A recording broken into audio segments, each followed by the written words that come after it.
L'Algérie, les accords de 68, visa, nomenclatura, où allons-nous? Est-ce que la France doit durcir sa relation avec l'Algérie? Fathia Boujallat est avec nous. Bonjour. Bonjour. Vous êtes essayiste, hein, je le rappelle, principale adjointe aussi dans un collège, auteur de plusieurs livres. Le dernier, c'est Le Grand Détournement, aux éditions Le Cerf. Hein. Fathia Boujallat, on vous Alors, a déjà... pour être précise, le dernier s'appelle Les Nostalgériades. Je vous dis ça parce qu'en fait, le titre, c'est Nostalgie, Algérie, Jérémiade. Alors et voilà, je l'ai vu. Je trouve que ça tombe bien dans le contexte actuel. Voilà, j'allais y venir, justement, précisément. Alors, est-ce que vous pensez qu'aujourd'hui, on est à un point où on risquerait même d'avoir une rupture des relations entre les deux pays? Vous, Fathia Agag Boujallat, qui connaissez bien ces relations. Bah, écoutez, c'est toujours un risque. On sait que la haine de la France est un moteur, est un levier de politique intérieure pour l'Algérie. On a aussi un président extrêmement véhément, Tebboune, qui se présente comme fils de Moudjahidine et qui a vraiment la stratégie de diversion, d'organiser une diversion sur tout ce qui ne va pas à l'intérieur de l'Algérie, en se focalisant sur la France éternellement coupable. Ouais, c'est une stratégie, quoi, une politique par le pouvoir en place, quoi.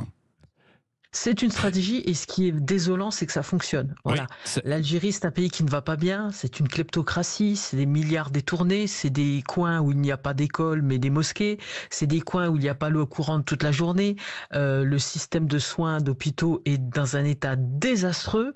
Par contre, on fait une mosquée à 5 milliards d'euros et puis on essaye d'endormir les Algériens en leur disant ils peuvent voilà, se renarcissiser en tapant sur la France. Ouais. Alors, vous avez utilisé peut-être un terme important, c'est endormir les Algériens. Endormir, en fait, le peuple. Justement, est-ce qu'il n'y a pas une scission à l'intérieur du peuple, en fait, algérien, avec notamment les jeunes générations qui constatent, qui voient aussi ce qui se passe, en fait, à l'extérieur et qui voient ce qui se passe dans leur pays? Est-ce que la solution, elle ne vient pas de là, Fathia Boujallat? Mais c'est une schizophrénie à l'échelle d'une population, c'est ça qui est terrible. Ouais. En ce moment, les influenceurs qui n'arrêtent pas de cracher sur la France, cracher sur l'Occident, cracher sur la démocratie, mais qui refusent d'être expulsés en Algérie. C'est toute la schizophrénie des nouvelles générations. Comme ils ont de l'argent, comme ils ont un niveau de vie français, ils vont en Algérie et se comportent comme des touristes de masse. Voilà. Donc pour eux, l'Algérie, c'est un éternel été, c'est le restaurant tous les jours, c'est ce mensonge-là qu'ils entretiennent. Alors peut-être qu'ils ont un compte à régler avec leur psyché en tant qu'ancien peuple colonisé, mais cette tartufferie qui consiste à vanter l'Algérie tout en refusant d'y vivre, parce qu'on est conscient que c'est une dictature, parce qu'on est conscient des abus permanents de l'État, ben c'est ça qu'il va falloir dénoncer et que la France refuse de dénoncer pour rester dans des relations diplomatiques qui, de toute façon, ne fonctionneront pas bien puisque l'Algérie a plus de partenariats désormais avec l'Italie qu'avec la France. Ouais. Voilà. Au bout d'un moment, il faut créer un rapport de force. Oui, mais créer un rapport de force, sachant qu'il y a cette politique, alors, est-ce qu'elle est voulue totalement par le pouvoir algérien ou pas, de ces influenceurs pour semer la discorde ici sur le territoire et menacer même, parce que quand il y a des appels à la haine, on peut craindre même des actions terroristes. Alors, l'Algérie, on a longtemps cru que c'est les militaires qui avaient pris le pouvoir face aux islamistes, suite aux années noires. Mais en fait, non, ils leur ont livré la société civile pour garder leur marché, pour regarder leur précaré. Donc oui, il y a un vrai risque. Je pense pas que ce soit organisé par rapport à certains, mais quand vous prenez Karim Zeribi, il y a la mise en place d'un vrai lobby politique pro-algérien. Et la France insoumise se comporte comme un parti de l'étranger. Vous avez des députés de la France insoumise d'origine maghrébine qui en fait ne défendent que le Maghreb.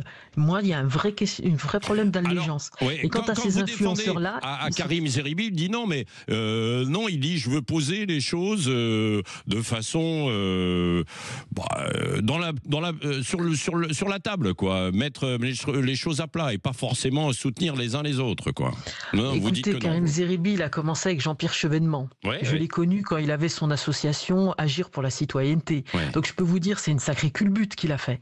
Et cette culbute, elle peut justifier que par un opportunisme médiatique, c'est-à-dire se présenter du côté des indigénistes. Et puis aussi, je pense qu'il y a la monnaie sonnante et trébuchante.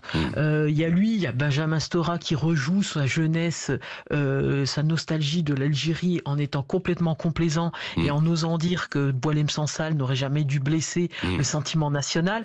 Voilà, l'Algérie mène aussi une politique de soft power. Pourquoi ce serait uniquement le Qatar? Et ils se disent que c'est la plus grande diaspora en France, eh ben ils vont les activer pour en faire des adversaires de l'intérieur. C'est ça qu'il faut empêcher. Non, mais on leur reposera la question. Fathia Boudjalat, est-ce qu'il n'y a pas eu un basculement aussi lors des attaques du 7 octobre, avec cette guerre Israël-Gaza, où évidemment les choses n'étaient pas perçues de la même manière au Maghreb qu'en France, quoi. Il y a eu un énorme rôle. L'Algérie est en train de se perdre dans un antisémitisme stupide, virulent, mais qui est alimenté depuis extrêmement longtemps. Je me souviens, de toute façon, le soutien aux dictatures, que ce soit Saddam Hussein et compagnie, mais il y a la haine d'Israël. Vous ne pouvez pas aller en Israël et après aller en Algérie. C'est interdit. Voilà. Et en plus, il y a le jeu de l'Algérie vis-à-vis du Maroc, qui lui a décidé de normaliser ses relations avec Israël. Et c'est aussi une façon d'alimenter le nationalisme en opposition avec le Maroc. Donc l'Algérie mène une sale guerre, en fait, à bas bruit, mais une sale guerre. Merci beaucoup Fathia Boudjalat. On va en parler justement de cette guerre Israël-Gaza. Est-ce que comment vous avez perçu aussi vous justement le rôle de la presse? On va en parler avec Franck Meloul, le président de la chaîne I24 News, dans un instant sur Sud Radio. Et puis aussi de cet espoir tout de même d'une fin de guerre à Gaza. On voit ça dans un instant sur Sud Radio. La vérité en face.